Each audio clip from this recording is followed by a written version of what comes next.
Yo, what's going on, guys? Hi, guys. I dropped my headphones, sorry. We're going live in about 2 minutes on Bondi Radio. If you don't have the Bondi Radio app, just download it from iTunes Store or Google Play, and you can listen to us live. If you're on commute in the car, if you're about to go in the car or something, you can listen to us. In the car. In the car. That's how we say it in Australia. In the car, mate. So, or watch us live on Facebook, guys. We've got a great show planned today. We've got my mate Naum coming in. He's a club manager at Fitness First, and he runs his own business as well. And he's passionate about the fitness industry, so he's going to be talking about risks at a young age. Okay. Which is awesome. And who's your guest you bring on board? Adeline. She is the creator of Eat This, Burn That. Okay. And she is a meal prep ninja. She's a full-time accountant. I like ninjas. But I know, she's a PT on her personal time, and she's got really a great way of planning your food, so you don't have to go out and eat at Deliveroo or Uber Eats. And let's go live and talk about all this. Ready to go, guys? Yes.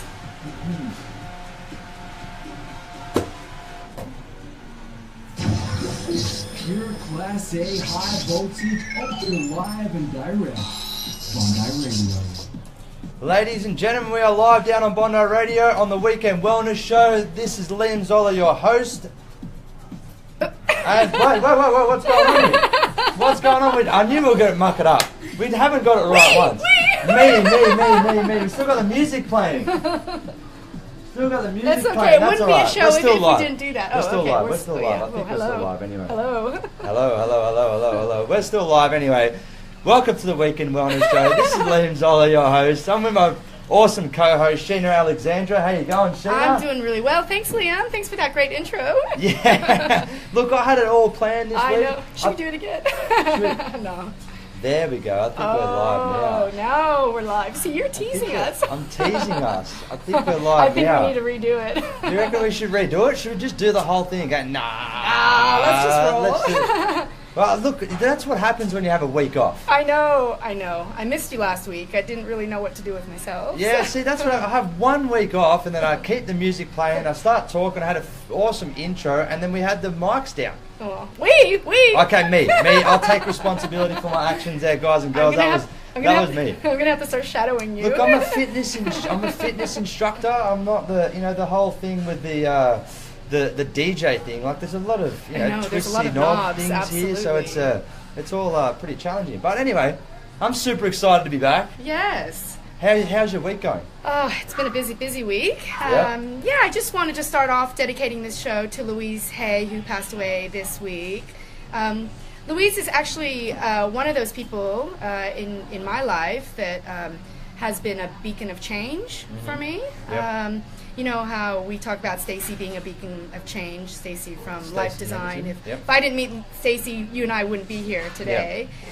And same with Louise Hay. I have to say, if I hadn't met her in 2012, I had a business day with her and 5 other women, and her and Cheryl Richardson, which is one of her business partners, and Reed Tracy came to Sydney, and I had purchased a day with them, and it was not cheap. It's actually a quite expensive day to sit there with them for the day and go through our business plans and find out, where they can help and where we can move the business forward. And at this time, I was 2 years into a business that I had been working on and spending money on. And as soon as they found out that I was separated from my husband, they took the conversation away from my business and onto my relationship with my husband, and husband at the time. And they're like, well, do you see yourself in the future with him? And like, they really started asking some really personal, hard questions. And at the end of the conversation, they're just like, you have to get a divorce before you start your business. And I was shocked. At first I was like, wow, I can't believe this beautiful woman is telling me such strong advice. And I went away and I really thought about it, and a couple days later I asked for a divorce. And really? Yeah, so if I hadn't sat there with her for the time that I did, and if she hadn't brought up these really hard decisions, and really, I'm giving you the 2-second version of that, but there was a good 2 hours of talking about me and why I needed to go through the divorce if I was really serious about being an entrepreneur and starting my business. So Yeah. I had to end that business, and it was the hardest thing to do. But I realize now that I'm back and I'm working on other things that was obviously had to happen, because there was no way I would have been able to go through what I did with my divorce as a business owner. You know, you have to put 100% of your time into being a business owner and entrepreneur, and yeah, you need 100% of your time to go through a divorce as well. So. Yeah, definitely. So that was Two different awesome. directions there. She's a beautiful woman. She's the woman that sort of coined the affirmations. I thought we could just pull an affirmation on behalf of her just to start 100%. this show off. But here we've got some beautiful cards. You've done affirmations before. Yeah, I've got, yeah. You definitely. wake up and you kind of meditate. Say something nice to you want to yourself. pull one? All right, I'll go. I like blue. Yeah, looks like a good one. Looks like it's a good one. Okay, am I reading or you Yeah, reading? you're reading it. I cross all bridges with joy and ease. The old unfolds into wonderful new experiences. My life gets better all the time. Hell yeah.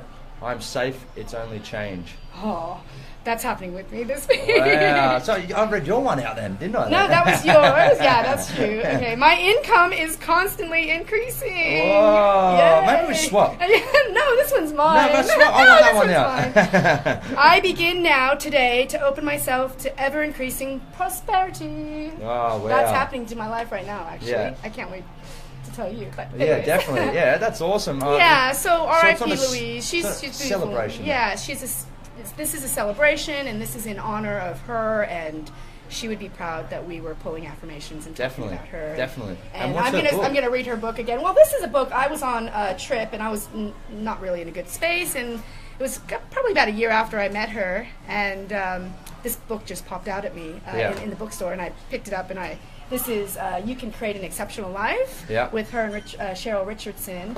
And yeah, I just read that book probably within a couple of hours, and it just really, it changed my mindset and really gave me some tools to just think more positively, and it works. You know, the thoughts that you create in your head are actually become your reality, and she truly believed that. And when you saw her in person, she was just, you could tell she was just a positive, beautiful person that thought about thoughts all the time. We would say something in the group, and she'd say, watch the way you say that. Why don't you say it in a different way? And she really got me thinking about how important your thoughts are, and when you verbalize your thoughts. Yeah. So just to be conscious and aware of that. But Yeah. So yeah, I'm going to read the book again, just because I think it's probably the appropriate time. And yeah, well, it's in your head. Yeah, and I'll be, you know, I don't pull affirmation cards every day, but I think over the next few days, whilst we're going through some change, because I don't know about you, but life is going so quickly right now. It's hard to stay present. It's hard to stay present. Yeah, it is very difficult, but you gotta say this old affirmation. Here's an affirmation for you. What? Make presence your present. Oh, look You like at that you. one? That's so deep. Do we reckon Louise Hay would like that one then? She probably has one about talking about the present being a present. Damn it. Yeah, she probably came from her. Yeah, probably did. So yeah, we're celebrating Louise' life and honoring her. And well, we're thinking about you, Louise Hay, and we're very excited that you had. The best part, I mean, I know that there's nothing good about this, but she passed away on Wayne Dyer's anniversary. Wayne Dyer is another guru in this space who passed away 2 years ago. Wow. And it's almost so perfect that she, you know, passed alongside him, and he was probably waiting there for her. And it's just a warming. Like if she would have passed at you know, at a different time, it wouldn't be so beautiful. But you know, it's just a nice way to talk about the story. And yeah, definitely. Well, that's a celebration for Louise Hay, and I wanted to chat to you guys and girls about training with a sports injury or training with an injury. And what frustrates me right now. And we talk about controversial things, not really controversial, but it's just things that frustrate me in the wellness world about therapists. You know, therapists have their place, right? So the prevention of these of diseases has their place. Yeah. And the fitness world have their place. Yeah. The problem is what I'm facing is, and I think it's getting better. It is getting better, but if therapists tell us to stop training when we've got an injury, I think that's a big no-no. You know, and I think the repercussions or the flow-on effect is a lot larger than we actually think, because if you think about it, if you get an injury, right? You get an injury, and your physio or chiro or someone tells you got to stop training, right? Then you go back, and then what that happens is you might have conversations with your family members, friends, saying, "Oh, I've got an injury, I can't train," and then what do people do? They go, "Oh, take it easy. Take it easy." Rest. But then what that does is that in an essence is a bad thing, because then you start playing you could play the victim card. I'm not saying you do, but people can play the victim card. And if you're playing the victim card, what happens? You get addicted to being a victim. Yeah, thoughts, remember? Oh, well, I'm going to get attention here because I'm injured, you know. So every time, and that's like that flow-on effect. Yeah. So what I feel as though that needs to happen is it needs to be a change, you know. You need to keep moving. No one ever said to stop breathing. Yeah. Did they? No. So that in essence, we're designed to keep moving no matter what. Yeah. You know, my experiences was I was at the Rabbitohs, South Sydney Rabbitohs. I know you don't know what rugby league is, but it's pretty popular around these areas. I shouldn't say South Sydney Rabbitohs in Bondi, because this is like South Sydney Rabbitohs hatred area. Oh gosh. We're in Bondi. We're like a Sydney Roosters area. That's where we are. Okay. Yep. But anyway, I was working there.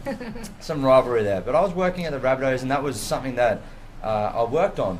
And the good thing about the physios that I work with is that, and this is what a smart therapist will do, is they'll understand that the players need to keep moving, even if they're injured, because of for a mental side of things, and for a physical.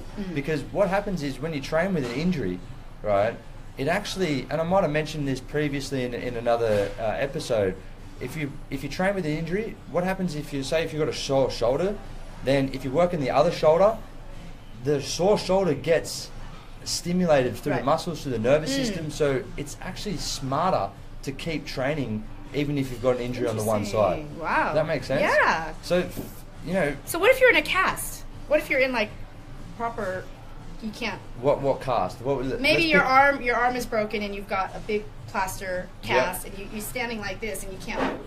You got what? Can't move. You can't move. No, you can't. You can move, but you can't move the top left side of your body because your arm is plastered. Plastered? Yeah. Well, you got another side, and you got two other legs. You do. So you can still keep moving. That's what I'm saying. And I'll give you an example. We had a guy come in, right, and he had a shoulder reconstruction. Okay. Shoulder reconstruction, that's like it's a full surgery. And then he had a knee reconstruction simultaneously. Right? And how do you train someone like that? Shoulder reconstruction on his left side, and then his right knee reconstruction on his right side. What do you do? One muscle at a time? One muscle at a time. Lift his finger. I was going to say, like, you're sitting down and you're doing the right, Similar. and then... exactly right. And then you're doing, like... We got him doing boxing. Oh, that's good. One side boxing. So we got him doing straight out punch. We got him sitting down in a chair. Yeah. Right. This is a professional athlete. This guy played first grade for the Brisbane Broncos, like the top team. So we got this guy. I think at the time I was actually playing at the time, and I remember this. And what was fascinating about it is that we had him on the chair, and he wanted to have that victim mentality come up. Like, I'm injured, I can't do anything, I'm an invalid. Yeah. You know, that mentality. Like, nah, you're boxing. And they're like, how am I going to box on my left-hand side? How am I going to do this? Okay, you got a right arm, don't you? You know, so we made him do boxing sitting down, and then we made him do, in between, we made him do like 20 punches on his right side, on his good side, not obviously on his bad side, and then made him do one-legged squats on his good side. So even if it was in a cast and he had the other leg that he couldn't move, he was still doing something. Yeah. So you're not going to give the best of yourself, but you're not having that victim mentality of saying to yourself, I can't do it. Yeah. You know? So do you shower after you work out when you have a cast on? Of course you do. You sweat Have you ever showered with a cast on? No. No. Have you ever had a cast? No. No! Oh my God! You have waterproof cast now, Sheena. You No, Liam. If you've never worn a cast, you cannot say that you're going to want to work out and sweat. People swim in a cast now. Have you seen it? No, I haven't seen that. Have you ever seen that? Yeah, we have. Okay, so I need to update my information on casts, because last time I had a cast, there was no. You had to put a plastic bag around it. Oh, this must have been like 30 years ago then. It wasn't. No, we have. Last time I had a cast, I actually ended up taking it off myself, and I was actually going to sell it on eBay because it was so stinky and gross. And I'm like, why would someone buy that? I don't know. Oh, well, if you could sell it, then if you could sell if you can sell a stinky cast on eBay, you're an entrepreneur, my friend. It was so gross. That's selling it was really, it was so gross, and I ended up just like doing away with it. But. Yeah. Well, that's what look. The tips are, first of all, don't fall into the trap of being a victim. You know, if you don't want to fall into the trap, then if you've got a shoulder reconstruction, you've got an elbow injury, you have 3 other limbs, you've got a torso and you've got a head, you can move. Yeah. That's how I look at it. Yeah. So what you do in this situation, if you're physio or chiro or like, I've got a lot of friends that are in this area. Yeah. And that's what I love about my mates. They have the open mentality that they don't get people to stop moving. So that's a good thing. I'm just saying that some people, it's starting to come in a lot more now, like, I can't train, I'm injured. Yeah. So what you do is you ask your physio, what can I do? Yeah. You know, and if you're the personal trainer, for example, and then the clients say, I can't train with you anymore because I've got an injury, you say to them immediately, let me call your physio, if you're a personal trainer out there. Right, wow. So it's coming from the physio, not coming from the doctor, that this advice? Both. Oh, right, Both. okay. Because it's like rest. We just Right. want to rest. We just want to rest. But we're designed to move. Our heart does not stop beating. Yeah. So if our heart does not stop beating, it's still moving all the time. Same with our lungs. We're breathing all the time. We can't stop. So that's why I'm frustrated. But Liam, don't you think that there's any merit to healing? Like, when you sleep, you heal. So when you rest, you're healing. So how can you heal when you're working out? Well, you're thinking of working out, getting a sweat up, and absolutely bashing right. yourself That's what all the happens time. when you work out.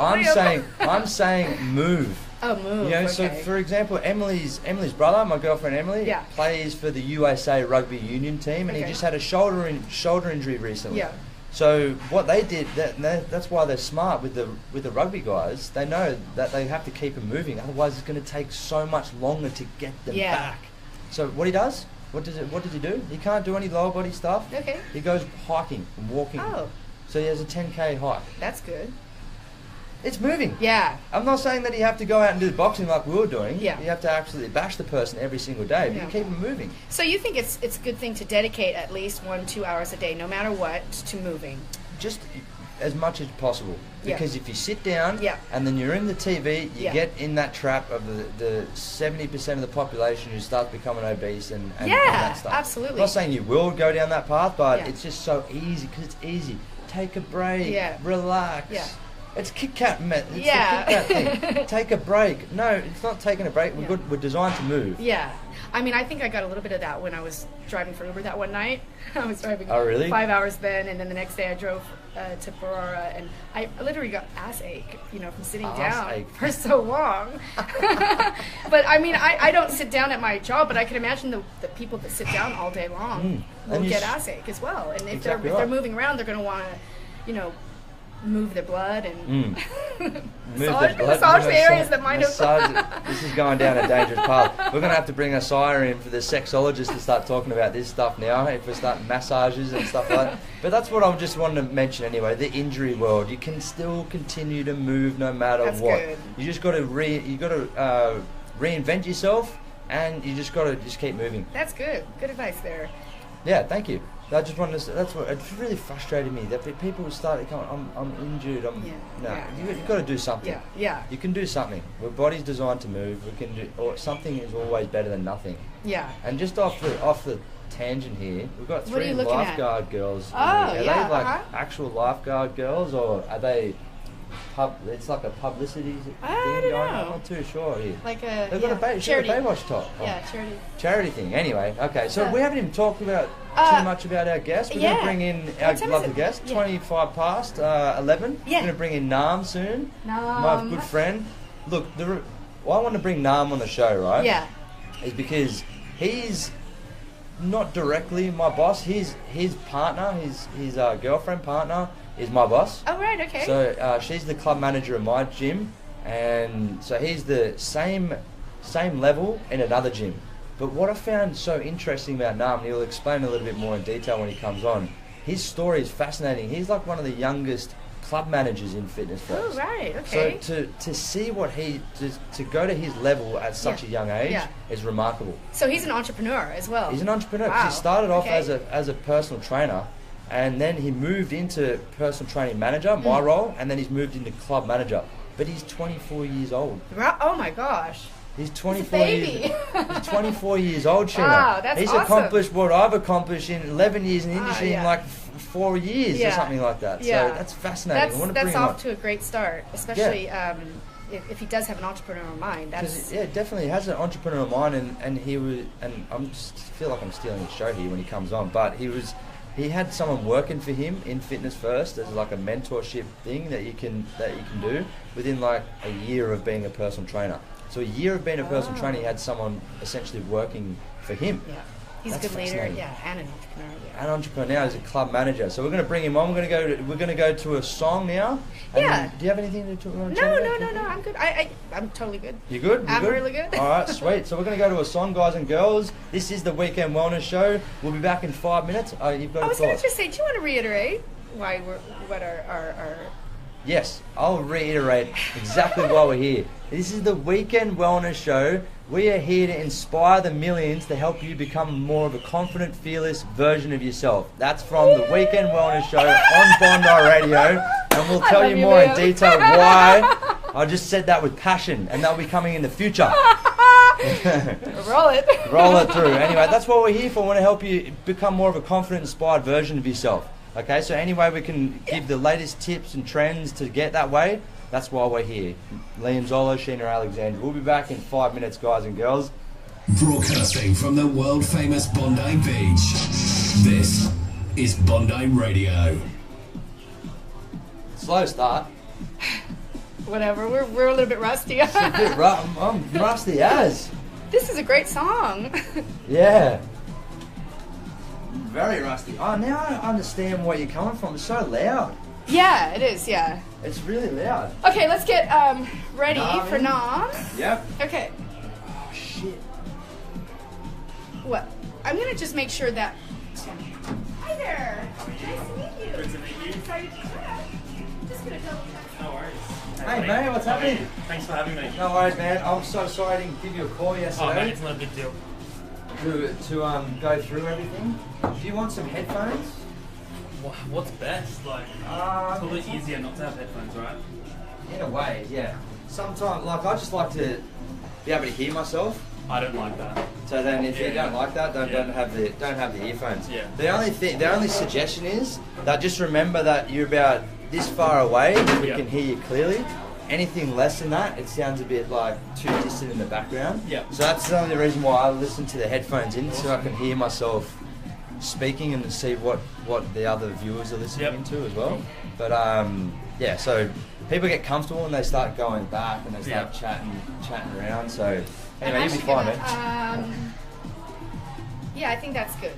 That's good. Well, I'm a little bit off camera. It's a pretty cool setup. It's cool, hey? The beach and yeah, it's awesome, man. It's like, this is the best view, best place to be, talking about wellness. Just a little that way. Me or you? No, you have to scoot over just a tiny bit. You have to. Yeah, you have to. Yeah, if I can She gets demanding, doesn't she, on a Saturday morning? Cool, man. That's it. That's cool. Sweet. Alrighty. So you reckon we should go straight into it then? Yeah, why not? Alright. Give me 10 seconds. Where are you living? Cool. Rosebery. So like near Alexandria. Okay. Green Square. So yeah, this is heaps nice just to have this view. And Man, this is It's awesome. gorgeous. yeah. Just cruise, man. Just have a bit of fun with it. Just share your story. I don't know if you want me to share a little bit of what you said in the office that time. Yeah. Or you like, want to go for it? Guide me because I've never done this before. That's but fine, yeah, man. once I get We'll going, do I'll it. start chatting. I think we should talk both about PT side of things and entrepreneurial side of things. And then because the that's CrossFit a really at the cool end, thing. see if we can- And CrossFit too. Yeah. Yeah. So there's a lot of topics that we can cover. Yeah. We'll see where we go. Yeah. Awesome. Have a bit of Is fun there with it. anything Yeah. like, do you have an offer at your No, club? I'm just actually switching clubs. I'm in Okay. the middle. Like I just finished up at one club and I'm moving to another club Okay. in October. I don't really mind talking about that stuff. Okay. Like it's just Yeah. yeah. Cool. Fitness first king, man. Look at you, 24 years old. 24, is it? Did I get it right? I just turned 25. Oh, just turned 25. okay. But we'll call it 24 We'll next call it to 24. Saturday. Alright, let's go, guys.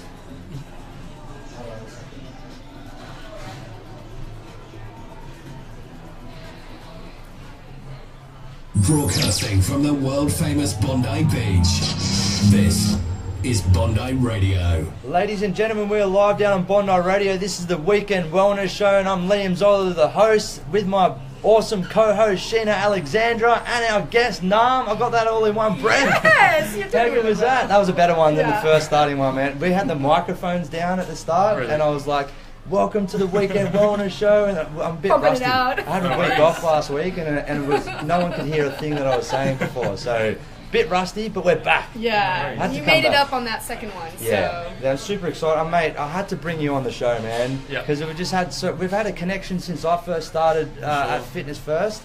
Your beautiful partner is my boss as well, so I've got to watch what I have to say here. Sheena. So And what's her name?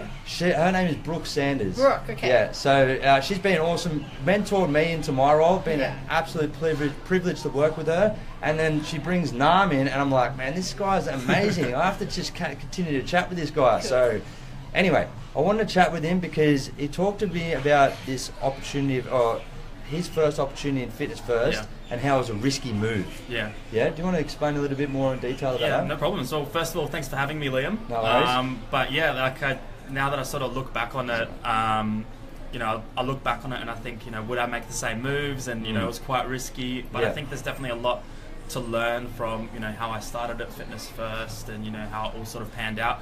Essentially, I was in year 12. I was studying. I was working hard. I was doing all different topics, nothing to do with fitness. I was doing all your physics, chemistry, and maths sort of stuff. I was going towards an engineering degree, and then I just thought, the opportunity came about, and I just thought, I'm going to take a gap year. And I took a gap year, and about week 1 into my gap year, I got really bored.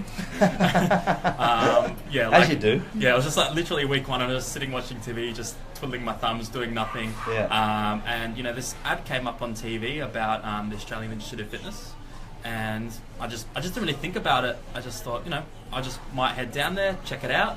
I went down there, checked it out, and I signed myself up for the course on the day, right there and then. And I think the important thing was that I felt like it was the right thing for me. I didn't really overthink it, and I just sort of went for it.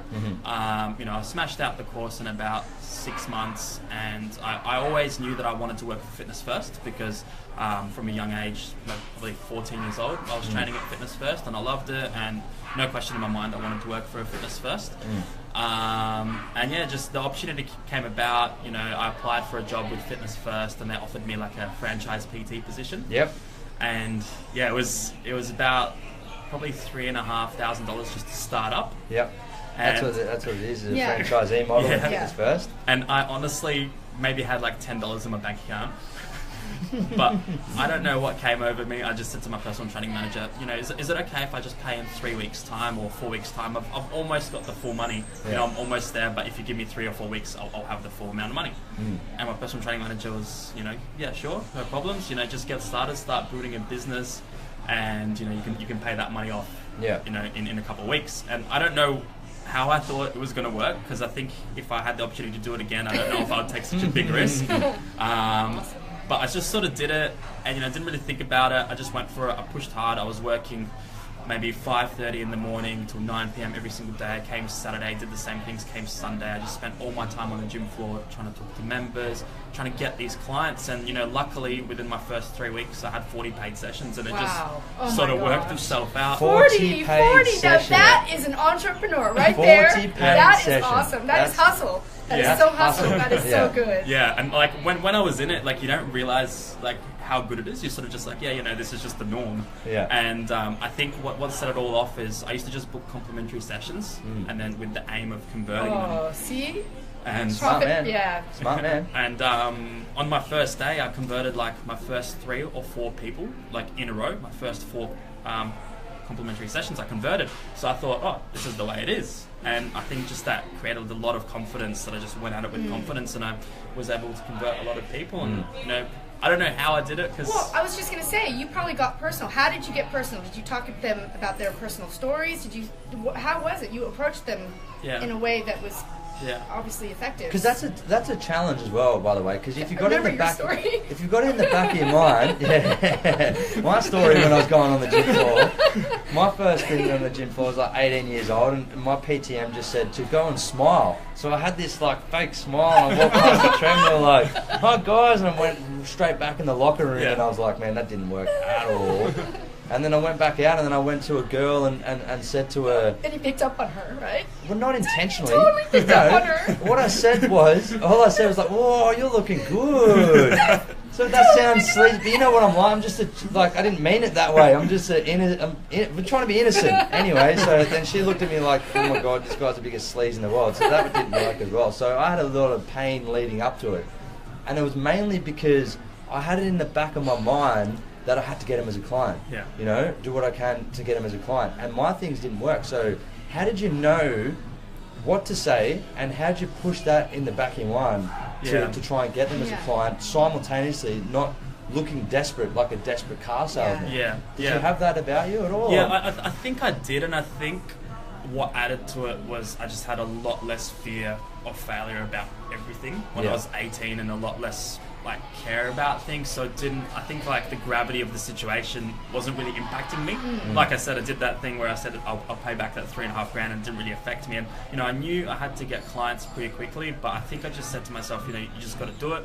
I just set daily targets for myself and what I thought I had to get each day. Yeah. And it was funny because throughout any sort of journey that you go throughout life, if it's like a big audacious goal, there's always a lot of people trying to bring you down. Yeah, always. Because they think it's crazy. And I remember going out onto the gym floor, then coming back to the locker room, all the PTs saying to me, Naum, you're going to burn out, stop giving so many comps and all that sort of stuff, stop giving so many complimentary sessions. Next week when you come in, you're going to burn out because you're doing so many sessions. And I just thought to myself, you know what, I don't think I'm going to burn out, and this is what's going to help me to get my business to a good level. And I just sort of did it. And the other thing that personal trainers used to do back when I started is when I used to go out to the gym floor, they used to pick one person that looked overweight, go talk to that person, and then go back to his locker room, wait for half an hour until the whole gym floor changed, and go back out again, because they had a fear of people seeing them trying to get business. Yeah. But I think it's no secret that personal trainers, are there to get business. So I just said to myself, I think everyone does need personal training in one form or another. Yeah. And I just said, why do I have to go out and talk to one person and go back, talk to another person and go back, where I'm going to get one complimentary session every hour, where I could literally go start from the front and just go person, and just talk to every single person. And what I used to just say is, hi, my name is Naum. I'm new here. I'm just trying to get to know a few members. Well, what's your name? And, what are you doing here? And the conversation kicked off. And after a while, I found out what their training goals were, how I could help them. And I said, look, obviously maybe their goals was to lose 5 kilos, and all they're doing is jumping on the treadmill every day. And I said to them, that's a great start.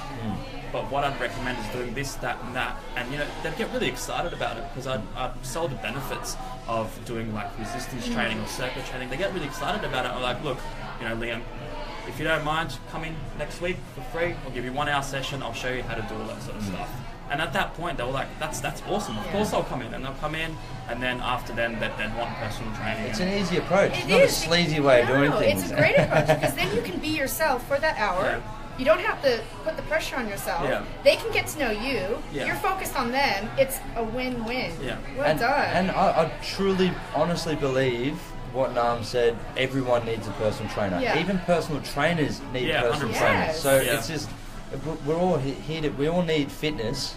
So in order to have fitness, you need to have someone holding you accountable. Yeah, exactly. 3 things that I think that personal trainers need to implement, and that's why we need a trainer, is accountability, direction, and support. Yeah. That's what we're lacking all the time, and that's why I feel as though that personal trainers and the necessity to everyone around. So I'm selling PT right now. Yeah, well, Darcy's he's a sales coach, and he's really awesome. And he said something this week was, your prospects don't want to be your friends. They want you to solve their problems. Yeah, exactly. And you have to find out what their problems are. And that's the art of sales, is figuring out where their pain points are and then persuading them that you're the best person to solve it. Yeah, and it's definitely. a completely different outlook of what I had before, and now it's clear. But you were doing that exactly. You were having that time to talk to them, figuring out what their pain points were, and then So do you think you could take the same risk, or what's the people, if someone to grow their business now, let's talk about it from the business side of things.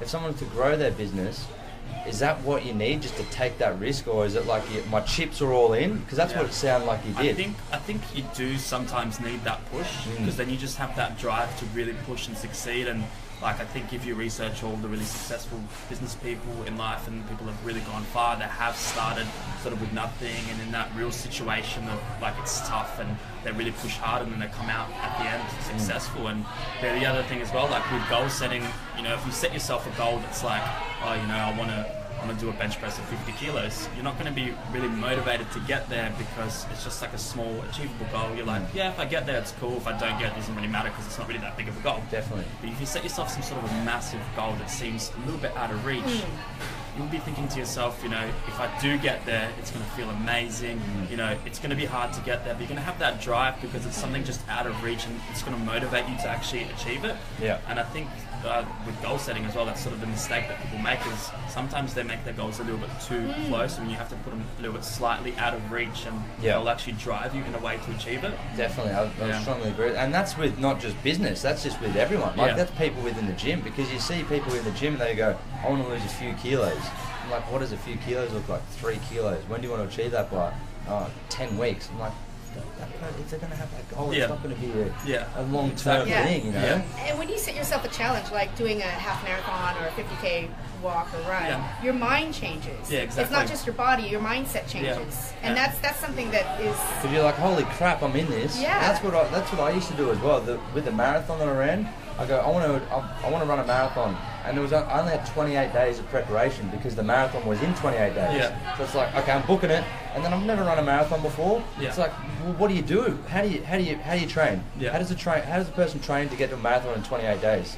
And then the same thing is yourself. Like, people are coming up to me going, there's no way you're going to run a marathon. You're too top heavy. Yeah. Like, just those things. And it's not so much about listening to those people, it's blocking them out and seeing what you can do in that situation in order to succeed with that goal. Yeah. Yeah, don't you think that's exactly right. And it's almost like people coming up to you and saying, that's too hard, it's too far, you're not going to achieve it. It's almost like an indicator that you're onto something good. Exactly. That's man, that's a good tip. Well done, man. It's so true. Yeah. Like, because they see your success, they want a little bit of it, and they might knock you down because of it. And don't listen. Yeah. Don't listen to anyone, man. And, go do something unrealistic. Yeah. Wait, that doesn't sound too hectic. At the end of the day, when you have only yourself to generate sales, I mean, it's about generating sales. Being an entrepreneur, you have to bring in sales. So when it gets to you're the only person responsible for that, you kind of do get creative, and you do start to see people in a different light. And this is about business. Yeah. And and just on that as well, because you know, we've had conversations before as well. You're very more analytical side of the brain. Yeah. So with Sheena, what she just said then, because I'm very creative. Yeah. I'm the other way. So how important is it to have both? Or do you think it's better to be more analytical? Yeah. Like numbers and going through that process, or is it better to be creative? Or do you reckon the numbers will bring creation? Yeah, I'm always going to be on the more analytical side. That's just the way I am, and like even to this day, everything's just about a numbers game for me. Like even when I started as a personal trainer, I just thought, no matter how bad I am at converting people, no matter how good I am at certain things, if I book more complimentary sessions, I'm going to get more paid sessions. Like that's just the way I thought about it. I'm not a very creative person, but I try to be. Like the only creative outlet I have in my life is I like to write a little bit of music and stuff like that. But in terms of creativity, I'm definitely more analytical. But I think both play a part. Yeah, they're both good. It's mainly for a goal and looking back on that goal, what you want to achieve. So I mean that's a creative thing in itself. So you knew that you wanted to be. Did you know that you wanted to be on 40 paid sessions in 3 weeks? To be honest, like I didn't. I knew that I wanted to be like a successful personal trainer, and I know what it sort of felt like to be there. Be full, be pretty busy with sessions. I never really defined that as 40 sessions. My first goal was just to pay off those upfront costs, and I got there pretty quickly. And then once I hit the other goals and I had like enough sessions, and I knew I had enough sessions because I just felt busy and tired at the end of the day, and I literally couldn't book any more in. I started looking at other challenges, and that's sort of how it panned out. But I never now when I sit down and I make a goal, I will sit down and say I want this many sessions, and because I think I was quite young and then I didn't know too much about goal setting, I sort of just I'll know when I'm successful. That's sort of I just went by that. Yeah.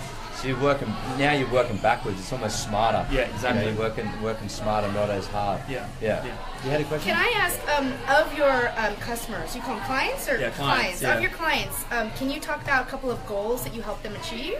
Yeah. Well, I'm just trying to think of some of my biggest ones, and like I've had some like quite a different variety of clients. Like I've trained people that just want to maintain their results and figures, and I've had people that want dramatic weight loss, and I've actually had a client. This is probably the one that I want to talk about the most because, you know, when she was younger, she was in a motorbike accident. Wow. We didn't achieve too many like significant physical results, but I think the most important thing that we achieved together was mental results. Like she was really struggling to get out of the house and do all that sort of stuff. She had a motorbike accident. She was in a wheelchair. She couldn't really move, and you know, she started coming out to the gym, and the sessions were quite inconsistent to begin with. So, you know, she would come out to one session and she would cancel a lot. She just struggled getting out of the house. She was just not in a good headspace. And we got it to the stage, you know, where we were training 2 or 3 times a week. She started heading out to parties. We actually did get her walking, not like fully, but she was getting there. And I think that's like the biggest progress. Like for me, weight loss is awesome and stuff like that, but I think the biggest impact that personal trainers can have is on sort of the mental headspace of their clients. Because if you spend, like, for example, if Liam wanted to lose 5 kilos, I could help him lose that 5 kilos, but what happens when I'm no longer his personal trainer? And if you haven't affected his mental headspace, he's not going to be able to, you know, hold that off. He might just go back to his old ways and stuff like that. So did you, in that case, did you have set milestones for her to achieve, like the walking, or was it more, did you give her a little bit more of a purpose? Like how did purpose come into that as well? Like giving them purpose again? Because if she's sitting in her house, she feels like that she's lacking purpose in her life. If she's lacking purpose, you're not going to be, you know, you're going to be feeling down and depressed, and all those negative emotions start coming out. It's kind of a snowball effect. It's a snowball effect. You got her out of the house. You got her out of the house. So did you do it in increments? Like, okay, first step is we're going to get you out of the house. Yeah. Was that what it was? Or I think my number one goal was just to build like a really good relationship with her, because I thought, like, if I never built a good relationship with her, I was never going to get anywhere. I never set the goal for her to start walking again. I thought that was going to be quite out of reach, and it just sort of happened, and we got there. But I think the biggest thing I knew from the beginning, like, nothing's going to happen if I never build a good relationship. So we started building a good relationship, and I was stern on her a few times when she'd cancel my sessions, and I'd remind her of the benefits of this training. And our sessions, you know, they were quite light sessions, a little bit of dumbbell work. There was not too much stuff that she could do, but it was more about the chat and, you know, having someone to talk to, and, you know, being a little bit more social, and, you know, having someone to chat to once or twice or 3 times a week. And I think that sort of journey to the gym and back and having someone to chat to eventually led to her taking steps and attending other things, which was amazing. And that's awesome, because and the thing that I want to chat about as well, so he's got his clients, right? So he's helping people and become successful with clientele, but now he's a club manager. So now he has to manage staff, like personal trainers and membership consultants, to motivate them so that they can help people come on board to get personal training and come in the So he's gym. kind of doing what you're doing. He's the one step above me. Oh, he's a club manager. That's what I was saying. His partner, Brooke, is my boss. So he's the Brooke in another gym, another Fitness First. I see. It's all coming together. I thought you worked at Fitness First corporate, and that location was the corporate location, but that's just one location. That's one gym. Location. I'm the PT manager in one gym, so I manage the personal trainers, and then the club manager manages everything in the club. So they manage the personal training managers, they manage the sales managers, they manage the equipment as well, like group the fitness managers. Well, that's both of us sort of. You know, we work on in that one. So do you find that a transition? Do you find that difficult to manage clients and now manage staff? Yeah, for sure. I think it took me like almost 3 years to like sort of get decent at it. I guess the transition started for me was, you know, I was a personal trainer when I was younger for maybe 9 months at this point, and I was starting to get itchy feet with my business. Like, it was full, I had clients, I was getting results, but, you know, I get to a point with everything in my life where I want more in my business, and, you know, in my career I always try to push for more. And, you know, I decided to take on an apprentice, so a personal trainer underneath me, and I think that was like my practice to becoming a manager, because right now you manage over 20 personal trainers. 24. Yeah, 24. Different personalities. Yeah, exactly. So that's pretty tough. I started with one, and I found that super challenging, but it was awesome practice. And I think from then on, I knew that I wanted to become a personal training manager. And when I first started as a personal training manager, I pushed for the results so hard, and forgot about the people, and I learned some really harsh realities about management, and there was definitely some harsh lessons that I learned, but over time I grew and developed, and it was definitely a harsh transition from being a personal trainer to a personal training manager. And then that was back in Adelaide, and then I moved to Sydney to work as a personal training manager at St Leonard's, and then I decided I do want to become a club manager, and then I took steps towards that, and I think personal training manager to assistant club manager to club manager weren't that tough of a transition. The most tough transition that I had was probably from personal trainer to personal training manager. Yeah, so it's a tough transition because we do work for fitness. I mean, it's complicated to sort of talk about. So we work for fitness first, corporate, but we work in the gym. So we're like the best way to describe personal training manager is like I'm like a union rep for the personal trainers have their own franchisees. So. And then the club managers obviously just manage everything in the club there. So that's a hard transition though, going from PT to PTM. That's where I am now. So I'm like Naum a few years. When was a personal training manager? A couple of years ago. Oh, I was probably 19 when I first got the job. See, like I'm 29. I almost said 30. I'm like, I forgot my age for a second. I must be getting old, man. So I'm 29 years old, and he was 19. 10 years earlier, he was in my role. Yeah. So that's how successfully he's come in such a short period of time. And it is a transition to go from that, you're going from one of the boys who's one of the boys who's a personal trainer, I can have that larrikin, that attitude to managing these people. If they're doing something wrong, you've got to hold them, the franchisees accountable for it as well. So it is a challenging one, and it's good that you need to have a good support base around you. I'm lucky I've got you and Brooke. Yeah, that definitely helps a lot. But like even when I was a personal trainer, I was still so fresh that I wasn't even like one of the boys. I wasn't really like full mates with anyone. Some of them sort of almost hated me because they were like, oh, he must have such an easy start, or he must be getting so many leads. They didn't realise all the hard work that I put in. So there was half of the group weren't really on my side. And I actually became the personal training manager at the club that I was a personal trainer at. It's not like I moved to a different club and had a fresh start. It was, I did move up within the club, and that's what made it even more so challenging. And I was 19. I looked like I haven't done a training session ever. I was like 75 kilos at my height, and it was definitely hard to go from there. But I think I just had the same approach as I did with my client, and it was I focused on building some relationships with the PTs. Some relationships I had great with some of the PTs, and some not so great. And I think, like I said, I pushed on the results a little bit too hard when I started, and that didn't go so well at the beginning. But I've learned from that, and that sort of helped me grow as well. I'm gathering 3 tips from Naum right now. I don't know if he wants to share it with you. If you're going to get people pay for benefits, that's what he's saying right now. So that's how he became successful with the clientele. He builds good relationships and he goes all in. I'm gathering that. That's goals. His truth. I think goals is a real goes all in. Chips all in, and he has that. No fear. No fear mentality. Now I've developed a lot more fear, which sort of sucks. But when I look back at my 18-year-old self, definitely I felt like I had no fear back then. Yeah. So can I ask, where did you get your business advice, or like your business experience from? Because you kind of learned this on the go. And have there been any real dark times or hard times in business besides moving?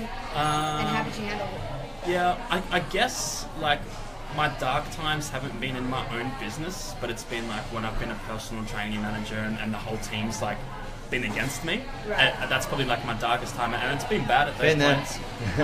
Exactly. It can be so tough.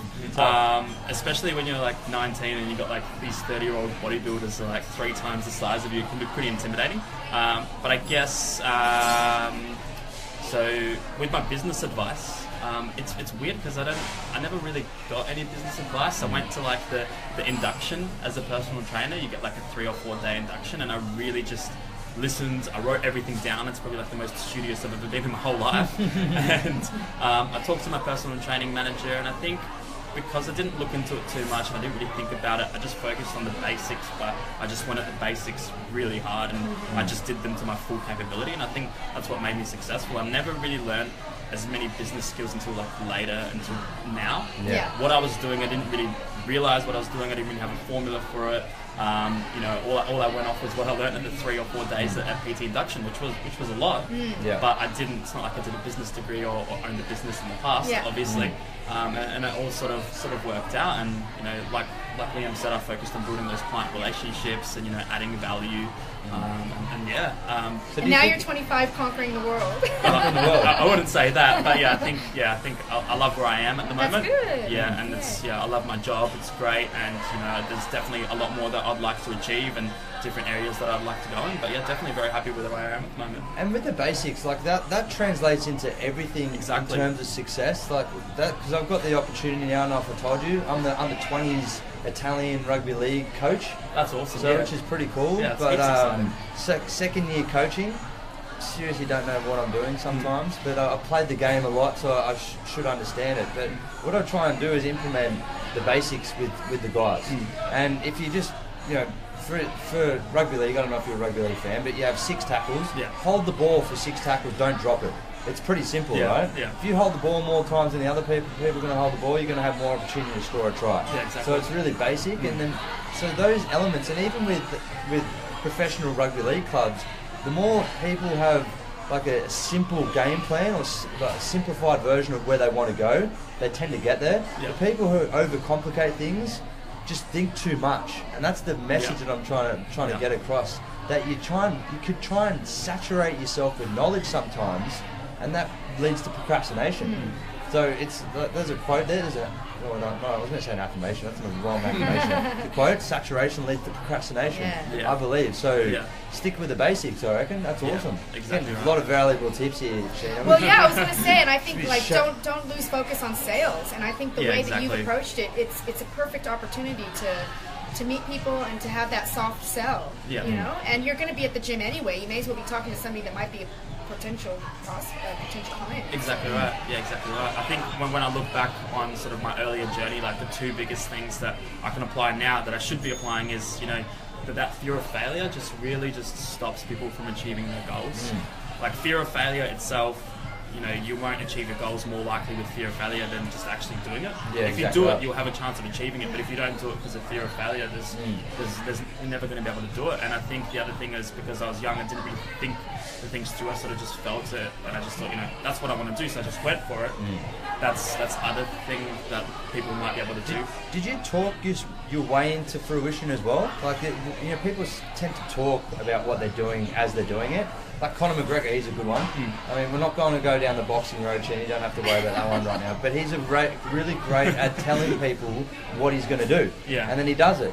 So, but then I've heard a quote from Napoleon Hill. And I have it in my phone every day. Tell the world what you intend to do, but first show it. So he has a different mentality than Napoleon Hill. Where he wrote that book in like 1930 or something like that. So he talks about Think and Grow Rich, obviously. So what elements do you think? I'm actually reading that book right now. Are you really? Awesome. So I have the audiobook. The audiobook is really good. I've listened. I did his course. There's a course you can do on YouTube, like a free course. It's Napoleon Hill is sitting in an office in a black and white. It's like black and white scene. And I sat there talking about studious. I was just sitting there like Napoleon Hill. This is amazing.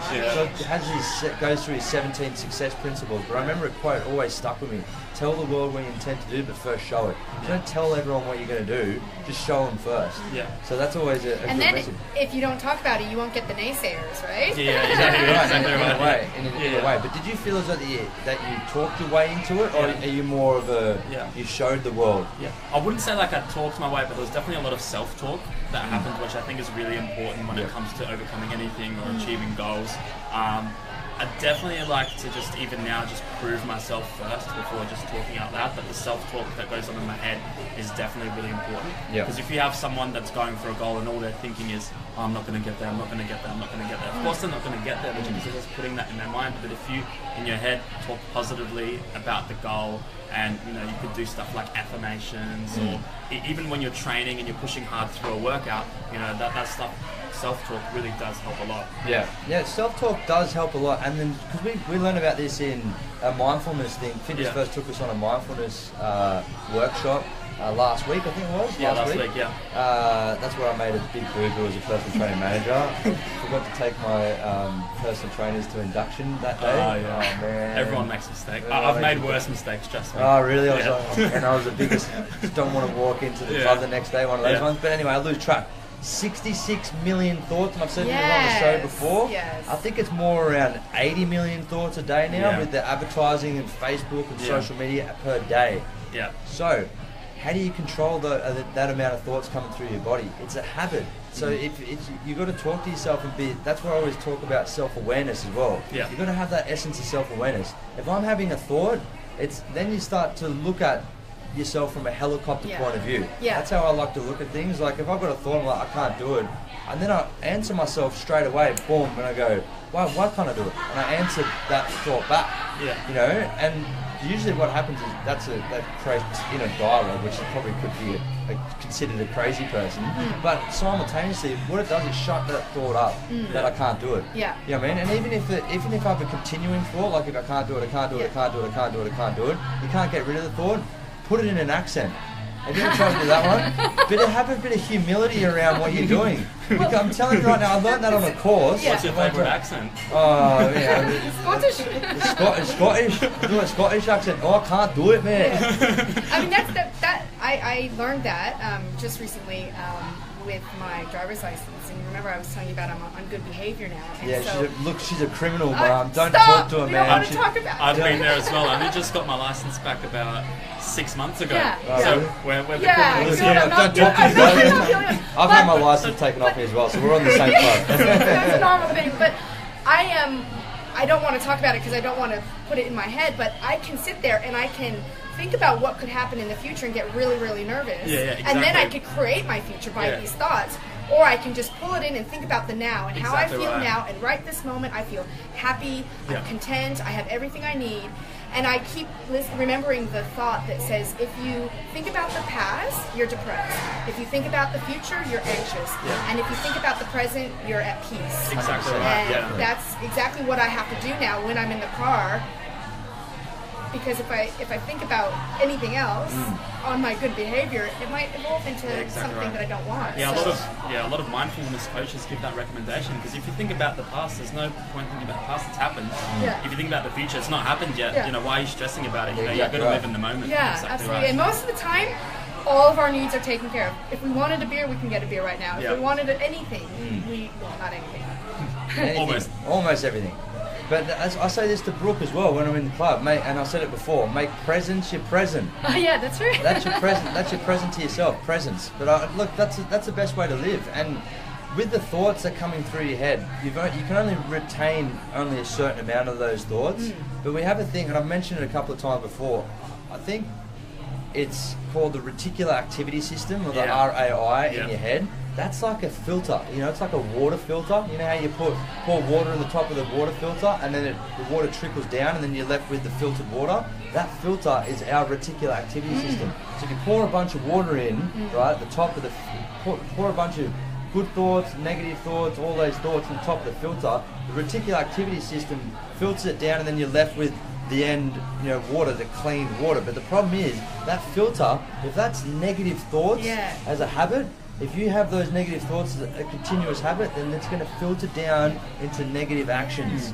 That's how I think of it. And do you remember that? Yeah, that's really good. But and going on that point, do you remember that experiment that you told me? I think it was you that told me about the vibration of negative thoughts is actually a darker color than the vibration of positive thoughts. I think we listened to that. Someone else told us in the radio show. I can't remember who that was. Yeah, and I can just imagine that filter. If it was negative thoughts, it was probably a dark filter, and if it's positive thoughts, it's probably a lighter filter. You know. Yeah, exactly right. But there's a heaviness to the words. I mean, even Louise used to say that there's a different vibration when you're saying words, and you know, I don't is different than I look forward to, or you know, just a different feeling of how it sounds. So I completely agree, and that's why it needs to become a habit, and that's why have that essence of humility. I mean, it sounds silly, but if as I mentioned before, if you have an accent or something silly around the thought, then you can laugh at yourself, and then you're automatically bringing yourself up from that, you know. So I do it all the time. So if you see me burst into laughter and I'm not talking out loud, it's probably got a Scottish accent going every time I'm married.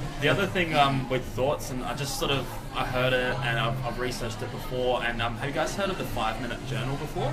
No. So it's just I've been doing it for a month now, and I think it works wonders. So it's just channeling your thoughts at the beginning of the day in the right way. So there's 4 sections to this 5-minute journal, and I've just written it down on a piece of paper. You don't actually have to buy a 5-minute journal, but the first bit starts with "I'm grateful for." And it's got 3 things. And Tony Robbins talks about this all the time. If you're grateful, you cannot be angry or upset at exactly the same time. Right. It's not physically possible. So every morning you start and you write down what you're grateful for. You know, you can write, I'm grateful for being alive. I'm grateful for having this amazing view at Bondi, or all that sort of stuff. And you just write down 3 things that pop into your mind, and you've already started off in this positive sense. And literally, it makes your whole day a lot more positive. And then you write down 3 things. The other next bit is, you know, what 3 things or what could happen today that would make today amazing or great. And you write down 3 things, and that's sort of doing like a mini goal set for the day. So you'd write, you know, if we achieve this sales target, or if I do a good training session, or blah blah blah. If I spend time with Brooke, you know, that's what will make today great. Yeah. And then that's all you do. And at the end of the day, you sit down and you write, you know, what 3 things made today amazing, and you review. And at the last point, it's like, what would have made today better. And you just write 1 point, and then you just apply it for the next day. Wow. And that's it. And it takes like 5 minutes. 5-minute journal. Yeah. That's training your RAR, reticular activity, the reticular activity system. Yeah. When I first heard about it, I'm like, oh, it's just, you know, it's just a bunch of nonsense. It's not really going to work. It's just, you know, it's too la-di-da. Yeah, exactly right. Yeah. And I was like, all right, what have I got to lose? 2 minutes each morning, 2 minutes each night. I'm just going to do it. And honestly, like, it's made a big impact. And almost sometimes I write down, you know, the 3 things that would make today amazing, and I write down something that's a little bit crazy, and sometimes it just happens in the day, and I'm like, you know, I don't know if it's anything to do with it, but just the 3 grateful things really work, because when you're in your day and someone makes you angry or something makes you upset, you actually automatically think back to those 3 things that make you grateful, and it's just easier to pull yourself out of it. It filters out those negative thoughts as well. Exactly right. It sets your day up in a positive way straight away. Yeah. Abraham Hicks told you about that. I might have mentioned that a couple of times before. She always mentions that if you're too specific on something as well, that I'm only going to be happy if, you know, if I have this, then that's the time where you've got to get back to grateful and being grateful generally. Yeah. You know, just a general. If you're too specific, it's got to get back to general. Yeah. Yeah. Exactly right. How long have you been doing the 5-minute journal for? A month. Oh, right. And honestly, I feel like it's working wonders. Awesome. I'm going to start. Yeah, it's really straightforward. Like, you can buy the 5-minute journal. It's cheap, but you can just write down on a piece of paper. Yeah. You know, I'm grateful for 3 points. What would make today great? 3 points, and that's all you do in the morning. Yeah. And at night time, what made today amazing? 3 points. What could have made today better? That's it. 1 point. Wow. That's all you do, and that's it. Really straightforward, but I feel like it really makes a huge difference. Ooh. Yeah. I'm going to do that now. I'm going to do that too. And I'm going to do that, and I'm going to ask, I know you're on holiday. One of you, or Emily can do this, is my buddy as well. You always got to find a buddy with something like this when you first start a habit. It's hard to do it every day. It's hard to do it. Sometimes be you hard need that accountability and that support. And that, you can do it 90% of the days, but there's always that 7th day when you're rushing to work and you don't have time to do it. But I've forced myself to do it every single day. Find a buddy. I'm going to start it on Monday. Yeah. No. What better way to start it? Start it tomorrow. Yeah, done. Yeah, Monday's a crap day to start. You can let me know how it went. Yeah, and we don't like Mondays as much anymore after the mindfulness course, because they said that's a likely time to have a heart attack. Yeah. What about a mindfulness course saying that? It freaked me out when they said that. Yeah. But it's true though. Yeah. Because everyone's so anxious about going back to work on a Monday. So let's start it tomorrow and set our day up great. I love that. It's been an awesome opportunity to sit down and chat to you, Naum. Any final thoughts, Sheena? Naum, let's talk about where can people get in touch with you? Where are you transitioning to? Yeah. Yep. I guess the best place to get in contact with me is, I guess, on LinkedIn. Yeah. Contact me. So just search Naum Markov, Naum. Yeah. Markov. You know, you can visit me in person. I'm going to be working at Fitness First Maroubra. My old stomping ground. Yeah. And that's pretty much it. Thanks for having me, guys. Can you pull an affirmation card? All right, I'll put this nice green one. What you got to do? You got to read the what is it? The back first. The back first. Yeah, you got to read the back first. Okay. I now create a wonderful new job. No way. That's crazy. I'm totally open and receptive to a wonderful new position. using my creative talents and abilities, working for and with people I love in a wonderful location and earning good money. Yeah. That's crazy. Isn't that what's happening right now? Exactly. Excellent. It's ridiculous. Oh, That's man. cool. How funny Louise is that? is even looking after us. Looking after us right now. Well done. It's been an absolute pleasure. Hey, my mum just joined up at Fitness First. She's Great. my complimentary pass, Maroubra. Awesome. I'll see you then. See her down there. I'll make sure that she comes say hello Yeah, to exactly. Naum, the club manager. But you don't want to do that. You'll never get her out of the office. She'll just be chatting She's to you all the awesome. time. Tina She's is great. I don't She's mind a chat. wonderful. She'll love a chat. So she's starting her journey in the fitness industry. She doesn't like her like gyms, so that's why she's in the fitness gym. Yeah. She used to love doing boxing. So now if you can guide her on the liking gym scenario, Yeah, definitely. that's a challenge at itself. So see if you can do it. Yeah. Challenge accepted, yeah. Challenge accepted, man. Well, it's been an absolute pleasure. Now we're going to go to a song, guys. We're going to bring in, who are we bringing in, Sheena? Adeline Adeline Adeline yeah. Okay, cool. I'm super excited about that one. Thank you so much, Thank Naum. you. Thanks you for have a having great me. holiday. Thanks. And I look forward to having many more chats with you about health and wellness in the future. Beautiful. Thanks Thank so you. much. Thanks so much. Bondi Beach. This is Bondi Radio. Oh my god. Look at there's a naked blow up. Where is that? It's got someone's head on it. What are they doing? The bride is coming Wow. Okay, cool. in. Hey, this is Global Lip Service, which is it's a Katie health and Turner. wellness Brooke platform. knows about it anyway. I brought her into the club. We're trying to get the guys on our PTs on there for it's free listing, and then people get to rate the trainers like a TripAdvisor. For health and wellness. For health and wellness. So It's really cool. I'll definitely jump onto it. Yeah, yeah, I've absolutely. got one in my office that I've meant to give out to the guys, spread the word. Yeah. Sure. So, yeah. Yeah, no, we'll cut this And out. then, We'll send it to you and we'll do promotions after. Thanks so much for having me. We just started chatting about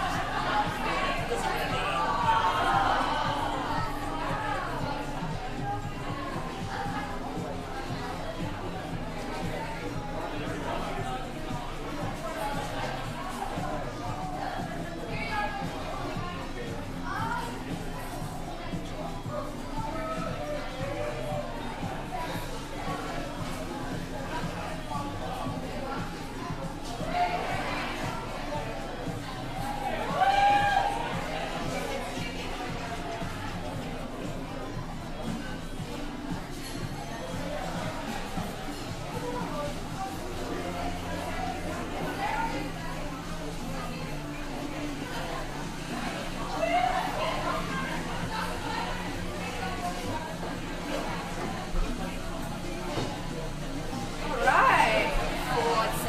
Yeah, we do have the full setup, and we've got the view as well.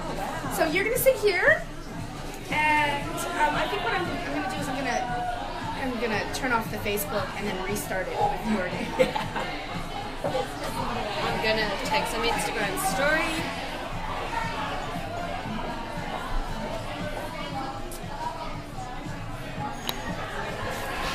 Hey guys, we're gonna wrap up now, and we're gonna get back on with Adeline. Just a few minutes. Thank you.